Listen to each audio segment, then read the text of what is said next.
5. El Zarco.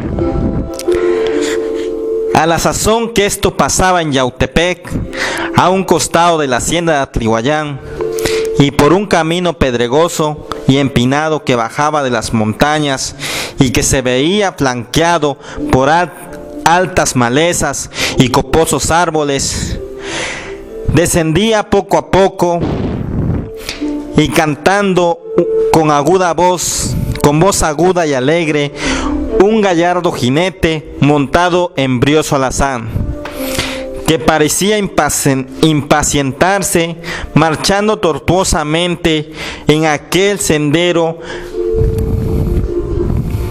en que resonaban, echando chispas sus cerraduras. El jinete lo contenía a cada paso y en la actitud más tranquila parecía abandonarse a una deliciosa meditación, cruzando una pierna sobre la cabeza de la silla como las mujeres, mientras que entonaba, repitiéndola distraído, una copla de una canción extraña compuesta por bandidos y muy conocida entonces en aquellos lugares. Mucho me gusta la plata, pero más me gusta el lustre, por eso cargo mi reata para la mujer que me guste. El jinete, caminando así a mujeriegas, no parecía darse prisa por bajar al llano, y de cuando en cuando se detenía un momento para dejar que su caballo respirase y para contemplar la luna por los claros que solían dejar los árboles de la montaña. Así, mirándola atentamente, observaba también las estrellas y parecía averiguar la hora, como si estuviese pendiente de una cita. Por fin, al dar vuelta a un recodo del camino, los árboles fueron siendo más raros, las malezas más pequeñas, el sendero se ensanchaba y era menos áspero. Parecía que la colina ondulaba suavemente y todo anunciaba la proximidad de la llanura. Luego que el jinete observó este aspecto menos salvaje que el que había dejado detrás de él, se detuvo un instante, alargó la pierna que traía cruzada, se estiró perezosamente, se afirmó en los estribos, examinó con rapidez las dos pistolas que traía en la cintura y el mosquete que colgaba en la funda de su silla, al lado derecho y atrás, como se usaba entonces. Después de lo cual desenredó cuidadosamente la banda roja de lana que abrigaba su cuello y volvió a ponérsela, pero cubriéndose con ella el rostro hasta cerca de los ojos. Después se desvió un poco del camino y se dirigió a una pequeña explanada que allí había y se puso a examinar el paisaje. La luna había aparecido ya sobre el horizonte y ascendía con majestad en el cielo por entre grupos de nubes. A lo lejos, las montañas y las colinas formaban un marco negro y espeso al cuadro gris en que se destacaban las oscuras masas de las haciendas, la faja enorme de Yautepec, los cerros y las arboledas, y al pie de la colina que servía de mirador al jinete se veían distintamente los campos de caña de Atlihuayán, salpicados de luciérnagas, y en medio de ellos los grandes edificios de la hacienda con sus altas chimeneas, sus bóvedas y sus ventanas llenas de luz. Aún se escuchaba el ruido de las máquinas y el rumor lejano de los trabajadores y el canto melancólico con que los pobres mulatos, a semejanza de sus abuelos los esclavos, entretenían sus fatigas o dan fin a sus tareas del día. ese aspecto tranquilo y apacible de la naturaleza, y ese santo rumor de trabajo, y ese movimiento que parecía un himno de virtud, no parecieron hacer mella ninguna en el ánimo del jinete, que solo se preocupaba de la hora, porque después de haber permanecido en muda contemplación por espacio de algunos minutos, se apeó del caballo, estuvo paseándolo un rato en aquella meseta, después apretó el cincho, e interrogando de nuevo a la luna y a las estrellas, continuó su camino cautelosamente y en silencio. A poco estaba ya en la llanura y entraba en un ancho sendero que conducía a la tranca de la hacienda. Pero al llegar a una encrucijada, tomó el camino que iba a Yautepec, dejando la hacienda a su espalda.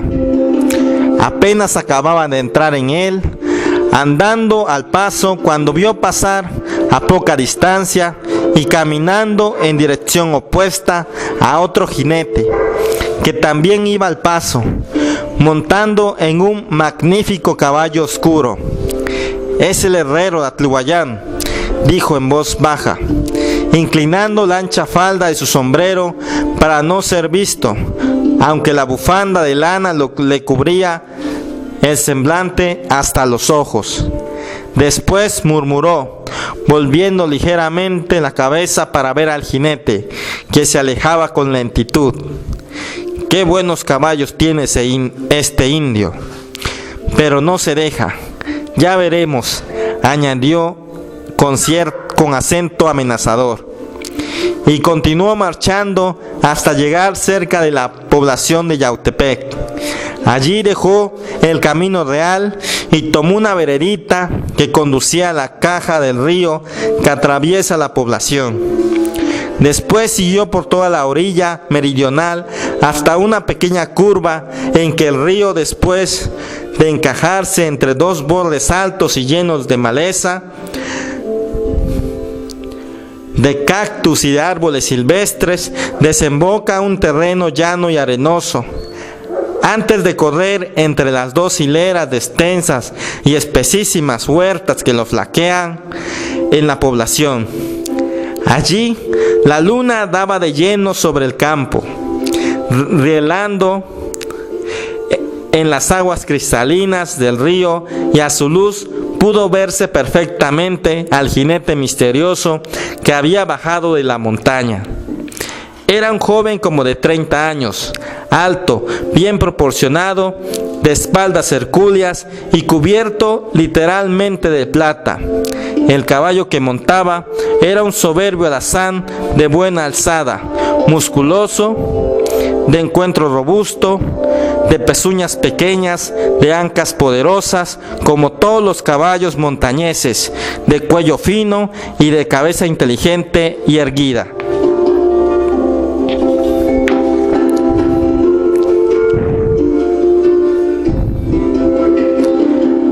Era lo que llaman los rancheros un caballo de pelea.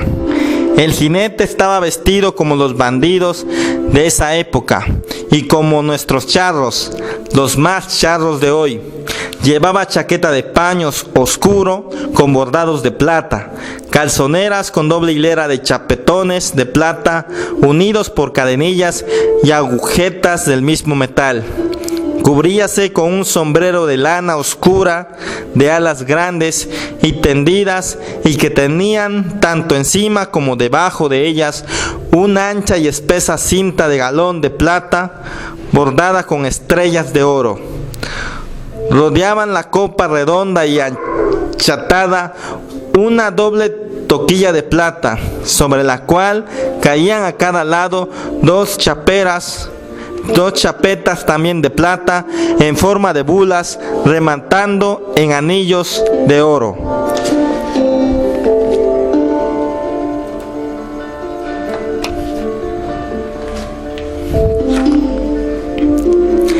Llevaba además de la bufanda de lana con que se cubría el rostro, una camisa también de lana debajo del chaleco, y en el cinturón un par de pistolas de empuñadura de marfil con sus fundas de charol negro bordadas de plata. Sobre el cinturón se ataba una canana, doble cinta de cuero a guisa de cartuchera y rellena de cartuchos de rifle, y sobre la silla un machete de empuñadura de plata metido en su vaina bordada de lo mismo. La silla que montaba en su vaina, la silla que montaba estaba bordada profusamente de plata. La cabeza grande era una masa de ese metal, lo mismo que la teja y los estribos, y el freno del caballo estaba lleno de chapetas de estrellas y de figuras caprichosas. Sobre el vaquerillo negro de hermoso pelo de chivo y pendiente de la silla colgaba un mosquete en su funda, también bordada, y tras de la teja veíase amarrada una gran capa de hule, y por donde quiera plata, en los bordados de la silla, en las aciones, en las tapafundas, en las chaparreras de piel de tigre que colgaban de la cabeza de la silla, en las espuelas, en todo. Era mucha plata aquella, y se veía patente el esfuerzo para prodigarla por donde quiera. Era una ostentación insolente, cínica y sin gusto. La luz de la luna hacía brillar todo este conjunto y daba al jinete el aspecto de un extraño fantasma con una especie de armadura de plata, algo como un picador de plata de toros o como un abigarrado centurión de Semana Santa. El jinete estuvo examinando durante algunos segundos el lugar. Todo se hallaba tranquilo y silencioso. El llano y los campos de caña se dilataban a lo lejos, cubiertos por la luz plateada de la luna, como por una gasa transparente. Los árboles de las huertas estaban inmóviles. Yautepec parecía un cementerio. Ni una luz en las casas, ni un rumor en las calles. Los mismos pájaros nocturnos parecían dormir, y solo los insectos dejaban oír sus leves silbidos en los platanares, mientras que una nube de cocuyos revoloteaba en las masas de sombras de las arboledas. La luna estaba en el cenit y eran las 11 de la noche.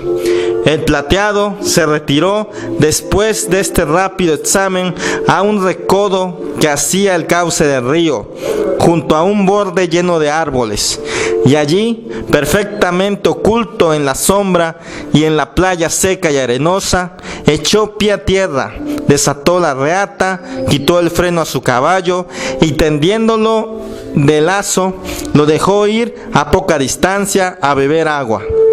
Luego que la necesidad del animal estuvo satisfecha, lo enfrenó de nuevo y montó con agilidad sobre él. Atravesó el río y se internó en uno de los callejones estrechos y sombríos que desembocan en la ribera y que estaban formados por las cercas de los árboles de las huertas. Anduvo al paso y como recatándose por algunos minutos hasta llegar junto a las cercas de piedra de una huerta extensa y magnífica. Allí se detuvo al pie de un zapote colosal cuyos ramajes frondosos cubrían como con una bóveda toda la anchura del callejón, y procurando penetrar con la vista en la sombra densísima que cubría el cercado, se contentó con articular 2 veces seguidas una especie de sonido de llamamiento, pss, pss, al que respondió otro de igual naturaleza, desde la cerca, sobre la cual no tardó en aparecer una figura blanca. «Manuelita», dijo en voz baja el plateado, Zarco mío, aquí estoy, respondió una dulce voz de mujer. Aquel hombre era el Zarco, el famoso bandido cuyo renombre había llenado de terror toda la comarca.